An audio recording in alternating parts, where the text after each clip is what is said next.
Hi, everyone, and thank you for joining us today for our last day of the Denton's Ontario Employment and Labor Spring Webinar Series for 2022. My name is Andy Pushlik. I'm the National Practice Group Leader for the Labor and Employment Group, and I'm very happy to be joined by my colleagues, Adrian Miedema, who is a partner in our Toronto office and also is the leader of our Health and Safety Group, and Larissa Workowicz, who is an associate in our Toronto office, who has a broad practice ranging from labor to employment, provincially regulated employers, and federally regulated employers. So on this, our last day, what are we going to be talking to you about? Well, of course, it wouldn't be a series from us if we didn't touch on COVID-19 and the impact that the pandemic has had on employers. And so I'm going to kick things off with the latest on mandatory vaccination policies. I'll then hand things over to Adrian, who's going to speak to you about developments in health and safety law.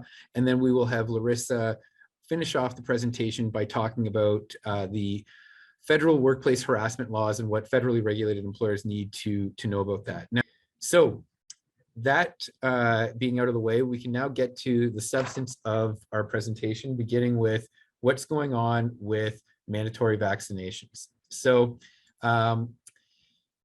this has been the hot button issue for employers, and in some ways things have kind of worked themselves out. 90% of eligible Canadians have received at least one dose of an approved vaccine from Health Canada. Then we have 86% of Canadians who are fully vaccinated, and so that would be the 2 doses. And we have around 50% of eligible Canadians who have already got a 3rd dose. So there's been about close to 60 reported decisions on the implementation of mandatory vaccination policies. You'll remember originally the way the case law started was with various unions seeking injunctions at the superior courts. The judges in those cases were very, very clear that they were not going to be granting the injunctions and that it was reasonable for the employers to be dealing with these. And where we've really seen the most amount of case law be generated, not surprisingly, because in the labor relations system, cases just move faster. You're able to get an arbitrator who's going to issue a decision much faster than a decision on the merits in the civil or court system. So if we look at the cases that have been decided so far, there are some truths that have come out so far. The first one is that the vaccination policies are by and large reasonable and consistent with an employer's health and safety obligations and management rights under the collective bargaining agreements. The adjudicators have also ruled that requiring unvaccinated employees to test before accessing a workplace, that's also a reasonable measure, and something that a lot of employers had implemented as part of their mandatory vaccination policies. Third item is that employers are generally going to be responsible to pay for the cost of rapid tests, but there have been a few good decisions for employers that confirm that employers are not required to pay employees for the time that they spent actually performing the rapid test. So those are kind of just the basics that we've seen so far. But of course, there have been a lot of questions that are still coming up, and we wanted to use the time today to address some of those. So if we go to the next slide, we can see the first question is, well, isn't the pandemic over? Isn't the fact that the government has started to reduce or change the restrictions? You don't have to wear a mask to go to certain indoor public spaces. The vaccine mandate has been lifted in many provinces. So is it still reasonable to have a mandatory vaccination policy for my workplace? And this is something that a lot of employers have been asking themselves. And the answer is, yes. I'm going to highlight 2 cases, one in a bit more detail. This is, again, a labor arbitration decision, Extendicare Lind Creek retirement resident, and it was the UFCW. And this was a decision that was released just over a month ago on April 1st. And the vaccination policy that the retirement residents put in place required all new employees to be fully vaccinated as a condition of employment. And then all existing employees effective from October 12th, 2021, to be fully immunized or vaccinated, subject to any sort of exemption under the Human Rights Code. So employees who were not fully vaccinated were placed on an unpaid leave, and they would be subject to additional corrective action up to and including termination. So the union challenged the policy, and they asked the arbitrator to consider the reasonableness and the lawfulness of the policy And they specifically asked the arbitrator to consider the policy in the context of the world we're now living in, not necessarily a post-pandemic world, but certainly a world where the measures that were previously put in place in terms of lockdowns and things like that had been reduced, especially for retirement homes, long-term care homes, and generally speaking, other facilities and venues. So if we look at the next slide and what the arbitrator said, the arbitrator ruled that no, the workplace policy was still a reasonable workplace rule. And he then dealt with the specific ask of the parties by saying, even in the context of the Ontario government and other public health authorities recently reducing or eliminating various vaccination or other COVID-19 related requirements for staff, contractors, visitors in the context of retirement homes, long-term care homes, and more generally, other facilities and venues. So even if the government had changed their view on whether we needed a vaccine passport to go to a restaurant, or whether or not you had to wear masks in certain areas, the arbitrator said this was still a reasonable measure that employers were taking. The next slide gives a bit more of a fulsome quote on another case, and this was decided shortly after the Extendicare decision. This is a decision in a manufacturing context with Maple Leaf Foods, again, another labor arbitration decision. And in that case, which was decided on April 10th, I think that the arbitrator does a good job providing a bit more background and analysis as to why these policies are still a good tool in the employer health and safety toolbox. And you can see here that as of April, and you'll remember we were going through what was potentially the sixth wave, I don't find that as of now, COVID-19 has receded, has diminished risks, and no longer is an exceptional threat to health. I find this even though the company has announced that as of April 4th, 2022, some of its COVID-19 precautionary procedures will no longer be mandatory, but will remain optional. And the arbitrator noted that he wasn't aware of whether these precautionary procedures were actually discontinued. He also notes that governments in Ontario and elsewhere have reduced and even removed some of their COVID-19 precautionary procedures and limitations. And the government procedures and limitations have varied from jurisdiction to jurisdictions. They've been implemented, they've been removed, and then re-implemented at various times, and numerous and different waves of COVID-19 has arrived, receded, and then returned, sometimes in greater magnitude and with different and very challenging risks and variants. He then says, as of April 10th, 2022, and remember, we're in the teeth of the sixth wave at that point, the statistics regarding COVID-19 infections, hospitalizations, and deaths were rising in Ontario and around the world. And so he says, well, this may be due to reductions and eliminations of the COVID-19 precautionary measures. It's difficult to predict when it is safe, when it is not safe to reduce COVID-19 precautionary measures. It's also very difficult to predict which, if any, of those precautionary measures can be safely reduced or eliminated. And then the final conclusion, which is really, I think, what every employer is concerned about or interested in view of all this, I find that COVID-19 remains a significant threat to health and safety, and the requirement of mandatory vaccination remains justifiable and reasonable at this point in time. So some key takeaways then about what you should be doing with your mandatory vaccination policy. That's going to be a decision that's going to be unique to your workplace and unique to the circumstances that you're operating in. But if you want to keep the vaccination policy in place, you certainly have a basis to do so. The virus remains incredibly unpredictable. In fact, the only thing that's been predictable about this pandemic is that it's unpredictable. We've now seen so many different waves, as this arbitrator, Peter Chauvin, writes in his decision, that it can be still extraordinarily contagious. And the science seems to be conclusive that vaccines are effective at preventing serious illness. And there are also studies that have been released within the last few months that the vaccine actually can limit spread. And so you've got a health and safety basis, certainly, to keep the mandatory vaccination policy in place, but there's also an operational concern. When we saw with the Omicron variant and just how quickly it spread, there's an interest by employers certainly to minimize absences and to minimize or help to try and manage operational disruption.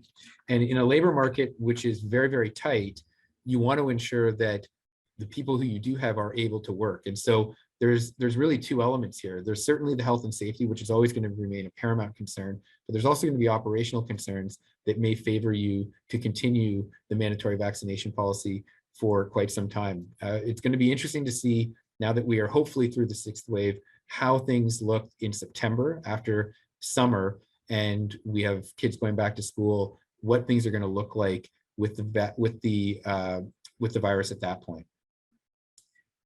Turning then to the next question in the next slide, one thing that became a little bit of a talking point is, well, what happens with these employees who are put on an unpaid leave? Are they still going to be eligible for employment insurance benefits? And there's been a number of cases on this point, so I'm only highlighting one, and it's pretty indicative of the types of facts and the type of analysis that the employment insurance adjudicators are dealing with. So very, very common fact pattern. The employee leaves her job for an unpaid leave of absence and applies for EI benefits because she is unable or unwilling to comply with the employer's mandatory vaccination policy. In this case, the policy said, well, if you don't comply, you're going to be placed on an indefinite unpaid leave of absence until you provide acceptable proof of vaccination. And the employee testified that the reason why she did this, there was no basis for any sort of medical exemption. It was simply that she was exercising her freedom of choice, and she knew the policy. And if you look at the next slide, the main reason she gave was that she had a fear of needles and she experienced anxiety towards the vaccine, which she believed was still in an experimental phase. And the adjudicator noted that, well, the test to get benefits where you have left your job is that there can be no reasonable alternative to leaving your job when you did. And in this case, the adjudicator said, well, you did have a reasonable alternative employee. You could have actually complied with the policy and gotten vaccinated. And so on that basis, the employee was disqualified from receiving EI benefits. And again, this case is fairly indicative of the types of decisions that are coming out of the Social Services Tribunal on this point.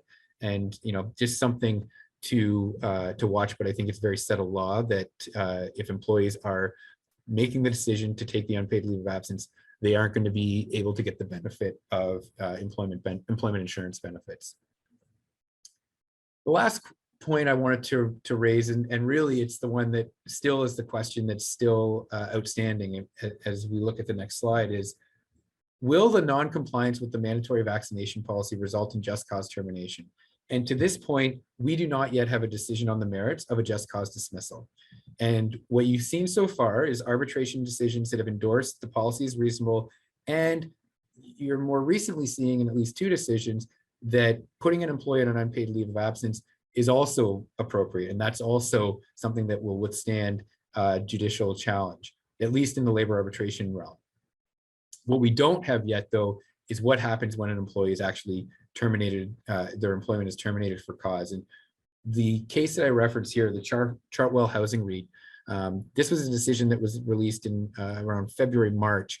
And the issue in this case was the policy was not upheld in all respects. There was an automatic termination provision that said that employees who were not complying with the mandatory vaccination mandate, they would be automatically terminated. And the problem was that the collective agreement had some very unique and specific clauses that said there had to be some consultation. The employer had to provide a copy of the policy to the union. They didn't do that. And so there was an issue there for sure. But the arbitrator did say in her decision that the automatic termination provision, she wouldn't be upholding it, but she did not want that to mean that no employee could rely on that decision to say that they would never, ever be terminated. And what she said there was that no employer has to leave a non-compliant employee on a leave of absence indefinitely. At some point, and subject to the employer warning employees of the possibility of termination and having considered other factors, it will likely have just cause to terminate the employment of such an employee.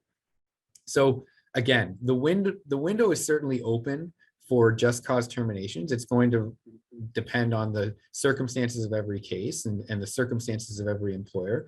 But that's going to be kind of the last piece of the puzzle here as we start to see how this mandatory vaccination case law is developing. And one thing that we are working on internally is a bit more of a resource that will provide a comprehensive summary of the case law to this point. So be ready for that. And we're hoping that we're going to be able to have that released in the not too distant future. So with that, I'm going to turn it over to my colleague, Adrian, who's going to give an update on what's happening with our health and safety laws. Excellent. Thanks, Andy. And good afternoon or good morning, everyone, depending on where you are. I'm going to be covering, as the slide says, and as Andy said, health and safety update. And I want to start by just giving a bit of a quick overview as to where we're at with respect to legislation relating to the COVID-19 pandemic. And I'll start with the Reopening Ontario Act. This is the sort of the emergency legislation part 2. And it's the act that had the various regulations under it about shutting down businesses and being required to do employee screening and masking and all those kinds of things, vaccination policies.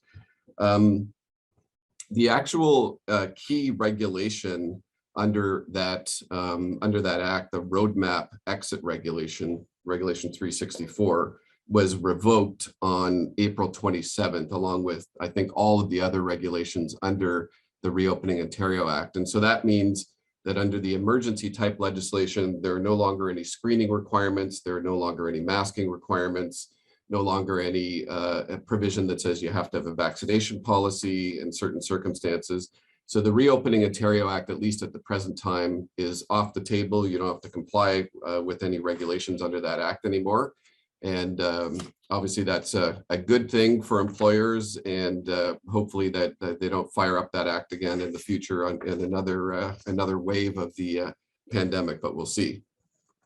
But having said that, even though the specific requirements for screening, masking, remote work, which existed for a while under the Reopening Ontario Act regulations, have been removed, the Occupational Health and Safety Act obviously still exists. And so the question at a higher level for employers is, what are our ongoing safety obligations, even if we're not being dictated as far as COVID precautions under the Reopening Ontario Act? What should we be doing? What is the safe thing to do? What are reasonable precautions? And so every employer still has to ask, in the context of your workplace, is it appropriate, an appropriate safety measure to have masking? Should you still be doing remote work to some extent? Should you still be doing screening in your business, which a lot of employers are still doing? So even though those requirements have been removed from the regulations under the Reopening Ontario Act, in my view, and my advice is that all employers need to continue to consider these COVID type precautions in their workplace within the context of the Occupational Health and Safety Act, which says you have to take all precautions reasonable in the circumstances. The other thing under the OHSA is, as many of you will know, you still have to report to the Ministry of Labor if there's an occupational illness within 4 days. You have to file a written report, which is the contents of which are set out in the regulations under the OHSA. So if you have an employee that you know to have contracted COVID in the workplace, or you have reason to believe, then you have to report that to the Ministry of Labor. Or if an employee has filed a WSIB claim saying that he or she got COVID at work, you have to report that to the Ministry of Labor. Generally speaking, the inspectors don't, because they get so many of these, they generally don't do too much. You might get a phone call. You may get a visit, but probably not, because these are very common these days in this wave of the virus. With respect to the Workplace Safety and Insurance Act, you also still have a requirement, obviously, to report COVID infections in the workplace to the WSIB within 3 days. And employees can get benefits from the WSIB if they contract COVID at work, because it's deemed to be a work-related injury. And this is enforced by the WSIB. There were some interesting stats on the WSIB website. As of March 31st, there had been 119 COVID fatality claims allowed by the WSIB during the pandemic. So that means 119 people that were considered to have or found to have died from COVID as a result of workplace exposure. And a total of 43,000 some odd WSIB claims had been allowed for COVID, and only about 2,800 weren't allowed. So there've been a lot of these COVID claims to the WSIB. The largest sector as far as claims go was nursing and residential care facilities. So that was about 14,500 COVID related claims.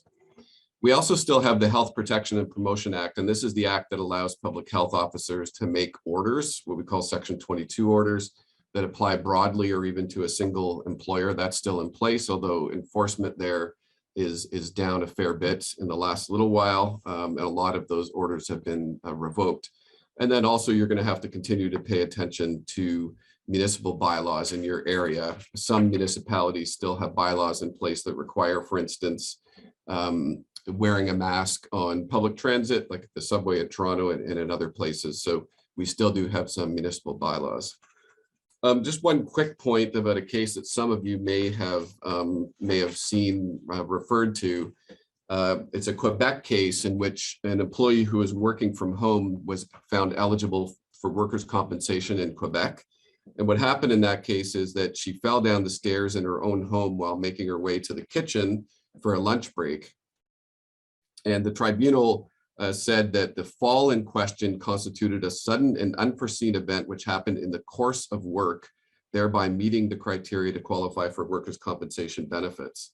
So there is this ongoing issue or potential issue where employees who are injured at home in the course of their employment, it has to be connected to their employment if they're working at home, may be entitled to workers' compensation benefits. You really have to deal with those on a case-by-case basis, but according to this Quebec decision, even something like falling down the stairs in your own house, which you could do at any time, if it's connected to working from home, could lead to entitlement to workers' comp benefits. So just keep that point in mind. Next slide, please. Wanted to go through some changes to the Ontario Occupational Health and Safety Act. This is in Bill 88, the Working for Workers Act 2022. And as many of you will know, the act increased the maximum fines against directors and officers of a corporation from 100,000 to 1.5 million. So that means that if you're a director or officer of a company, you're charged with a health and safety offense in relation to an accident or otherwise, the now maximum potential fine is 1.5 million. We haven't seen a case anywhere near that level yet, but when the fines are increased, the maximum fine is increased, we find that over a period of time, the actual fines tend to bump up too.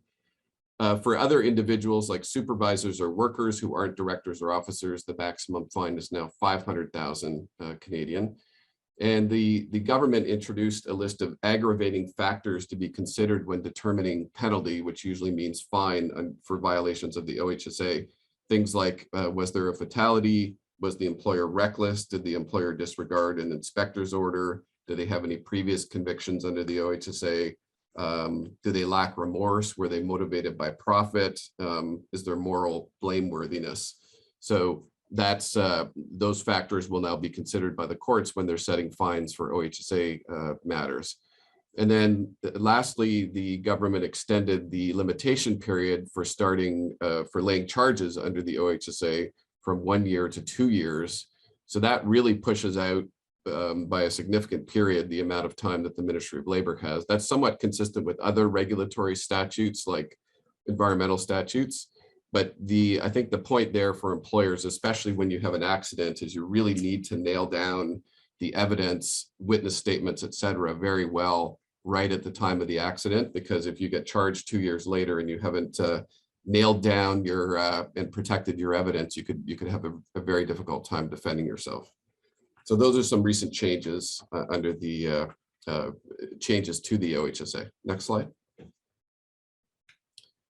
We also have a requirement that certain employers have to have naloxone kits for opioid overdoses at the workplace. And the requirement is if there's a significant risk of an opioid overdose at the particular workplace, or where there may be a risk of worker opioid overdose. And so my advice has generally been for a lot of employers in Ontario, if you're a very large employer, given what we're hearing in the news about the number of opioid overdoses in Ontario and across the country, if you are a large employer, just statistically, one could say there may be a risk of an overdose. And it probably makes sense for you to just make sure that you have naloxone kits and you have workers who are trained, which is also required under the bill. The workers have to be trained how to recognize an overdose, administer naloxone, and hazards related to administering naloxone. And then you have to ensure that the naloxone kit is in the charge of a worker who has received naloxone training. So bottom line, if you're an employer, is a number of employees, you're a large employer, or if you have any indication that there have been any issues with opioid overdoses or use in your workplace, you probably just want to voluntarily comply with this, even if on the technical language of the act, you're not yet required to do that. Next slide. Just want to take you through a couple of cases quickly that I think are important in the OHSA context. This case has been working its way through the courts for a period of time. Some of you will know about it, the city of Sudbury. And what happened here was that the city engaged a road paving company for road work.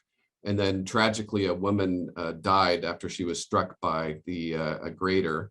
The paving company and the city were both charged under the OHSA. The city was charged as an employer, even though the city wasn't doing the work itself. And so there was a whole issue about, was the city really an employer on this project? Is it expanding the definition of employer to say that the city was an employer when they really don't have people stationed at least permanently, or they're not the primary employer on the project? And the Court of Appeal said the city employed inspectors who were present on site, and as such, the city, merely because of that, was an employer under the OHSA, and therefore had duties as an employer to take reasonable precautions for the safety of workers on site. The Supreme Court of Canada, in actually this is a rare situation, granted leave to appeal, which means they've agreed to hear an appeal from the Court of Appeal's decision. So this is going up to the Supreme Court of Canada, scheduled to be heard, I believe, this fall. So we'll have to keep our eyes on this, because whenever we get a decision from the Supreme Court of Canada, it's in the health and safety or even employment context, it's usually important. Next slide. Now we have another recent case from the Court of Appeal, this one from April 14th, involving Bondfield construction. And in this case, an employee suffered severe burns when there was an arc flash while cleaning an energized part of a switch. And the gear cabinet with a paintbrush with a metal band. So the paintbrush and the metal band caused an arc flash or a shock. And the employee had inadvertently opened up the wrong cabinet. And interestingly, in this case, because the Ministry of Labor always in these cases will argue that the Occupational Health and Safety Act needs to be interpreted generously. And the court had this statement, which I found to be of interest. They said a generous interpretation of the OHSA should not be confused with a limitless one. While the OHSA aims to protect workers from both deliberate and inadvertent conduct, including accidents that result when workers make mistakes or are careless or reckless, it is important to remember that the OHSA seeks to achieve a reasonable level of worker protection, not an entirely risk-free work environment. So it was just an interesting statement from the Court of Appeal about the scope of occupational health and safety obligations, that the standard is not perfection, but certainly a reasonable level of worker protection is required. Next slide. All right, so that's it for me, and I'm going to pass it off to my colleague Larissa Werkowicz to talk about what federally regulated employers need to know about federal workplace harassment laws. Larissa. Thank you very much, Adrian. And for all the federally regulated employers listening right now, I'm sure you're aware that just over a year ago, the federal government introduced and significantly changed the landscape around workplace harassment and workplace violence with the workplace harassment and violence prevention regulations. And these regulations changed how federally regulated employers are supposed to approach investigations, as well as a lot of the processes around it, and created a very prescriptive landscape for how workplace harassment and workplace violence is to be addressed going forward in the federal sphere. And now that we've had that year and a bit to see how these regulations are impacting employers and what changes on the ground there are as a result, as well as that year to wrap your head around the different new requirements that have been imposed, I thought it would be helpful to review those changes and highlight some of the key differences between what investigations in particular used to look like prior to the introduction of these regulations and what they look like now, so that employers can keep them in mind when you're going through and addressing workplace harassment and workplace violence issues going forward. So if we turn to the next slide, I wanted to start by just reminding employers of exactly what happened. On January 1st, 2021, the regulations came into effect. So that was about a year and 5 months ago. Prior to their introduction, the federal landscape when it came to workplace harassment and workplace violence was very fragmented under the Canada Labor Code. You had some workplaces that were governed just under the Canada Occupational Health and Safety regulations. You had other workplaces that were governed by sector-specific regulations. So for example, there was a maritime occupational health and safety regulation and a coal mining occupational health and safety regulation. And in some instances, the requirements and expectations were different depending on which regulation it was that was applying to the workplace. So trying to remedy that and create a consistent approach going forward for all employers, the regulations were created and designed to streamline and consolidate the process of responding to workplace harassment and workplace violence issues in federally regulated workplaces. And now it's the same process and procedure that applies to all federally regulated employers that are governed by the code. And with the introduction of the regulations came a new definition of workplace harassment and violence. And that was incorporated directly into the code. And you'll see that on the slide. So the new definition, and the one that is now the framework going forward for dealing with issues related to harassment and violence in the workplace, is any action, conduct, or comment, including of a sexual nature, that can reasonably be expected to cause offense, humiliation, or other physical or psychological injury or illness to an employee, including any prescribed action, conduct, or comment. And in addition to this new definition, the regulations also introduced new terminology related to the thought process around workplace harassment and workplace violence. And Peggy's already there. She knew where I was going. So we're on the next slide, which sets out some of that new terminology.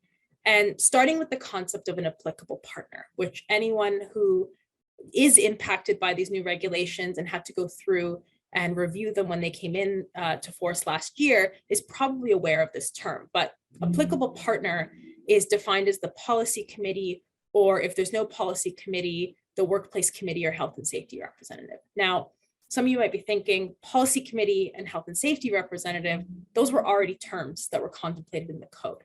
And that's true. But the applicable partner, and specifically the role of the applicable partner, is something that changed and has had a big impact on how employers now have to deal with workplace harassment and violence. Because what the regulations did is they imposed a number of joint responsibilities on both the employer and their applicable partner. And what that means is that if there's an issue that arises with respect to workplace harassment or workplace violence, or if you're updating policies, or if you're undertaking new training programs and developing them, all those responsibilities are no longer solely with the employer. They're actually shared responsibilities now. But reassuringly, if there is an instance where the employer and their applicable partner cannot agree on something that they're required to do jointly, it is the employer's decision that prevails, and that's set out expressly in the regulations. And that ensures that the employers, who at the end of the day are ultimately responsible for the health and safety of the workplace, have the final say in what's going on. The regulations also introduce this concept of a designated recipient, and that's the person or work unit, for example, could be a department like human resources that's designed to receive the notice of the occurrence. And the intention behind creating this role was to provide individuals and employees in the workplace with an alternate person to contact other than their supervisor or someone else in management. And it's a common practice that you will see a lot of policies refer to that. And I know specifically for Ontario, It's recommended in the guidance around workplace harassment and violence policies that those different mechanisms be set out. But in this instance, the federal government decided to expressly put that in and make it a requirement that there is now someone designated to receive these notices of occurrence. And the other two definitions you'll see, principal party and responding party, that is the terms that we more commonly probably hear referred to as the complainant and the respondent. And that the change and the intentional use of principal party and responding party was deliberate on the part of the federal government. They specifically have said that the term complainant, they didn't like the association with that term, that someone's complaining or, perhaps is bringing something up that isn't legitimate. And so the regulations sought to change that and instead now focus on just the principal party, the person who is, the object of the occurrence, and then the responding party, the person who is alleged to be responsible for that occurrence. And in that vein, instead of a complaint, the term now used is an occurrence of harassment or violence. So that's the language and the framework. If we turn to the next slide, I've set out the obligations for employers, and I'm not going to go through these in detail, but as you can see from the slide, I've identified where there are those joint obligations between the employer and the applicable partner. And so that includes the workplace assessments, implementation plans related to those workplace assessments, the development and updating of prevention policies, the training programs, and emergency procedures. And then there are some that are just within the employer's discretion. So that's, making information available to employees related to support services, record keeping, reporting obligations, some of those more traditional ones. And now for the rest of my presentation, I wanted to focus on two of the requirements that you're seeing on the slide. The first being the prevention policy itself, and the second being the resolution process. So if we turn to the next slide, let's start with the prevention policy. And on the slide, I've set out the requirements, which I would hope by now, any federally regulated employers that are listening are already familiar with and have already updated their policies or created new policies that address these requirements. But what I wanted to talk about today is, since the introduction of the regulations, I have been involved in a handful of policy reviews that involved representatives from the labor program sort of giving their opinion and commenting on whether policies were or weren't compliant with the requirements that are prescribed in the regulations. And what I've come to learn from these experiences is that the details matter. And the labor program officers, if a policy comes to their attention or is brought to them because a complaint's been made that there was non-compliance and they're looking into it, they're looking to see whether or not each of these elements are met and how they are met in the policy. And I say that because a lot of employers, when the regulations were introduced, they took their old policies, which might have been based on, perhaps a provincial precedent or just something that they had or were able to find online. And then they updated those existing policies to just include some of the specific requirements from the regulations that might not have previously been in their policy. And that's not a good approach, or that is, a good approach. I think it's a good starting point for sure, especially because you don't want to reinvent the wheel. But I would say that for any employers that did that, it wouldn't hurt to take a closer look at your policies and just ensure that they're responsive to each of the detailed requirements. So just to give you a couple of examples, you'll see that one of the bullets is that the policy has to provide a description of different roles in relation to harassment and violence. And in my interactions with the labor program, different roles doesn't just mean the employer and the employees, and perhaps a section related to managers and supervisors. It also is intended to mean any entity or position or committee that has a role to play in the workplace harassment and workplace violence process that's set out in the regulations. So for example, the policy committee, which could be an applicable partner for, and will be an applicable partner for many employers, or the health and safety representative, or the designated recipient, which is a new role that was introduced. And old policies wouldn't have referred to those specific roles. And possibly when they were updated, those specific roles weren't added in. The reference was kept general to just the old roles that had been described. But the new policies should be more prescriptive and should be outlining each of the different roles that are involved in the process and what that role is. Another example is a description of support measures. The ESDC has published guidance on that provides examples of what those measures could be. That could include employee assistance programs, doctor services, counseling services, crisis lines for domestic violence, sexual assault, or suicide. And in my experience in interacting with the labor program, they're looking not only for general references to services that might be available, but they like to see the details on those. How can employees get a hold of those services? If there's a phone number or an email, putting that out into the policy and just making it as easy and user-friendly for employees to have those resources in one policy.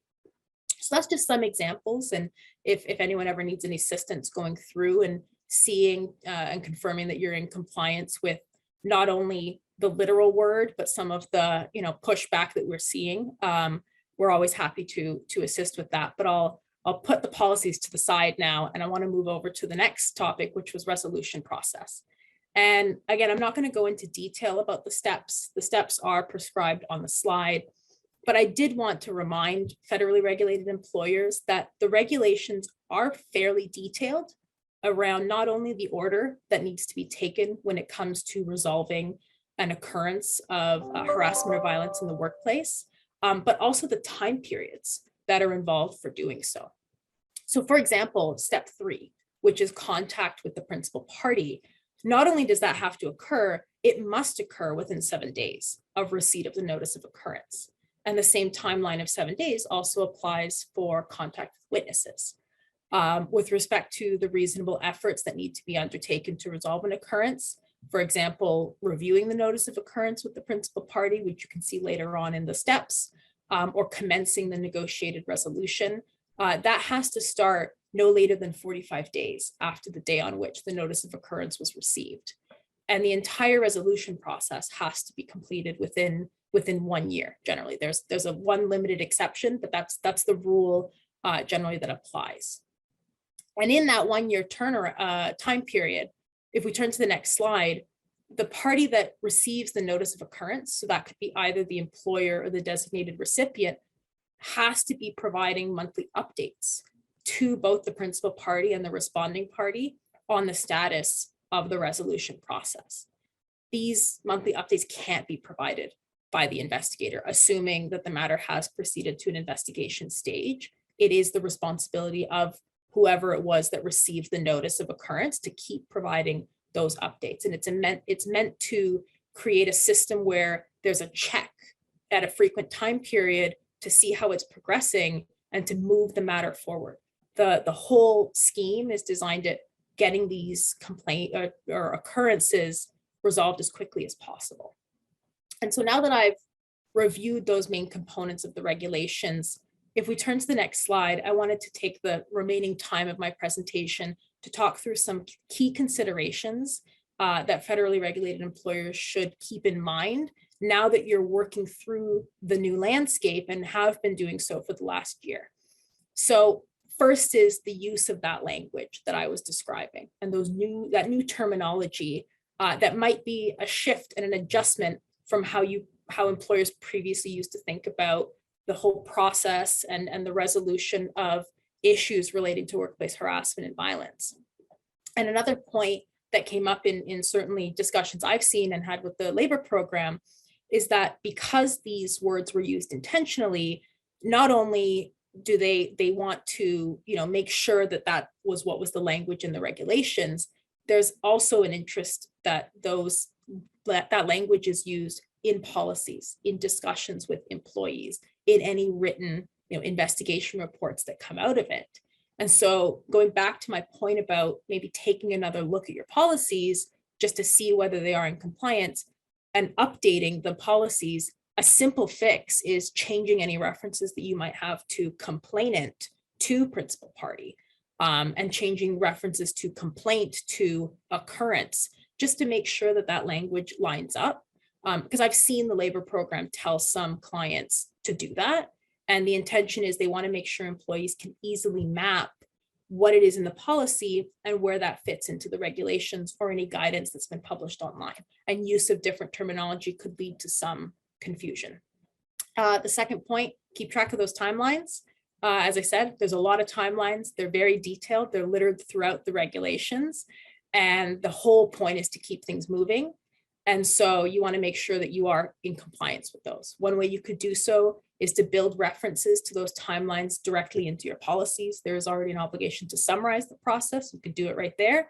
Alternatively, you could develop a sort of checklist where your designated recipient or whoever it is that's involved and receives the notice of occurrence can just go through and check off and make sure that things are being done in those timelines. And of course, if you ever need help putting together such a reference guide or a checklist, we would be happy to do that. The third, be mindful of alternate complaint, or rather methods of resolving occurrences. So prior to the regulations, the default for a lot of employers would have just been, let's jump immediately to an investigation. But that, and the investigation process hasn't gone away. But there are two alternative methods, one being the negotiated resolutions and the other conciliation. And those are ones to keep in mind because they run almost in parallel to the investigation. But a matter can only be referred to an investigation if an occurrence is not resolved through one of those two alternate methods. So it is something that employers will have to keep in mind and get away from that instinct of, I immediately jump forward to the investigation process. Fourth, just about resolution more generally, I know that the regulations expressly state that a principal party can choose to end the resolution process at any point. And that may leave employers thinking that that means if they do so, all of their obligations are gone.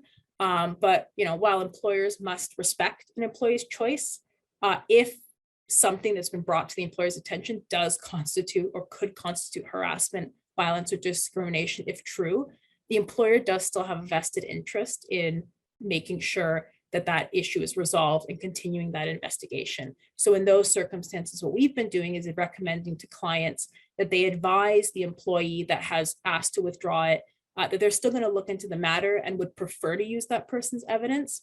But if the person chooses to no longer be involved, then the employer is going to respect that decision and make findings based on just whatever evidence is available to them. And lastly, a final change is the requirement to circulate investigation reports. And this might be daunting or concerning to employers that were under the previous mindset of investigations and the conclusions are all confidential and kept within the employer. But rest assured, the regulations prescribe what has to be in the investigation report, and it's not very detailed. Essentially, all that needs to be in there is a general description of the occurrence, the investigator's conclusions, and the investigator's recommendations to eliminate or minimize the risk of an occurrence. And the investigation report can't give any details that would identify the parties that were involved in the investigation. So it's not that onerous, but it is something that is a new habit that's going to need to be formed. And so that is what I wanted to go through today. And the process has certainly changed. And especially in these first couple of years, employers should be, refreshing themselves on the guidelines, on the resolution, on the regulations, and just making sure that any new habits that are being developed when it comes to investigation processes or resolution processes are consistent with the landscape to avoid having to deal with a huge overhaul in a couple of years once those habits have been more firmly cemented. And with that, I'm going to turn things back over to Andy for the Q&A portion of today's presentation. Great. Thanks, Larissa. Thanks, Adrian, for the very interesting and helpful presentations. So just a few questions from the chat. And again, if anyone has any questions, feel free to submit through the Q&A. First question was just about mandatory vaccination policies. And what the person's asking is just confirmation that because the virus is unpredictable, there's a basis from a health and safety perspective to keep the mandatory vaccination policy in place, and whether that's correct. And that is correct. In my view, you've got a health and safety basis for sure. You also have an operational basis to ensure that you're trying to minimize absenteeism in the workplace. And like I said before, the only thing that's predictable about this pandemic is that it's unpredictable, and that we continue to go through waves and waves of infection, with people unfortunately going to the hospital in greater numbers depending on the time of the season, it seems like. And so as you want to protect your workplace and protect your workers and ensure that you're meeting that obligation under health and safety legislation to take all reasonable precautions necessary in the circumstances, I think that the case law right now clearly bears it out that these policies remain reasonable, despite the fact that governments have rolled back some of the COVID-19 restrictions. So certainly I think that there's a very good legal basis for employers to be following their mandatory vaccination policy and keeping it in place. Adrian, next question's for you. There's a requirement to have a certain number of first aid attendants in an office with a given number of people in it. And what this person's saying is they have a situation where they have about 40 people assigned to the Toronto office, but they don't have everyone actually going to the office. They're predominantly working remotely. So they wanted to know whether there's any flexibility regarding compliance on that point with health and safety legislation. Thanks, Andy. So that, just to be clear, this is a question about first aid, not naloxone kits, as I understand it. So the first aid, as some of you will know, there's a regulation of the Workplace Safety and Insurance Act, which is the WSIB legislation, called first aid requirements. And it sets out requirements for all employers to have first aid kits, and then also to make sure that there's a trained person who is available and works adjacent or close to the first aid kit. This question comes up fairly often during the pandemic because some offices have very few people there. The trained first aiders aren't available. Technically, it is a violation of the first aid regulation not to have a trained first aider there. Is that practically going to be an issue if you've only got a couple of people in the office? Practically speaking, it's probably not going to really turn out to be a big issue, but if you wanted to technically comply with the act, you'd be required to have a first aider there, sitting close to where the kid is at all times. Great, thanks, Adrian. And that's all the questions we have in the chat. So we're coming up on the top of the hour. So thanks to everyone who attended today. And if you've attended any of the other sessions, thanks so much for your participation. We hope that you found them to be helpful. As a reminder, be sure to subscribe to our blog and our podcast.